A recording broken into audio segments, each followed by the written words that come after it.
Hey guys, দেখুন পারফিউমের দোকানে একটি কাস্টমার আসছে পারফিউম বানাবে।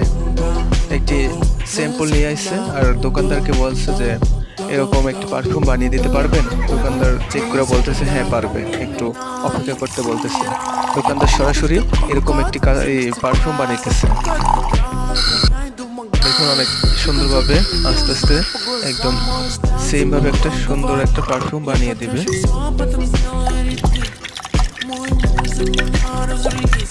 বানাইতেছে পারফিউম, এই যে না অনেক সুন্দরভাবে করতেছে কাজগুলো। হ্যাঁ, অনেক সুন্দরভাবে করতেছে। প্রায় শেষ হয়ে গেছে। হ্যাঁ, বানানো হয়ে গেছে। এই তো কাস্টমারটা চেক করে দেখতেছে, ঠিক আছে, তার পছন্দ হয়েছে। সে এখন পারফিউমটা দিতে বলতেছে, কাস্টমার দিয়ে দিতেছে।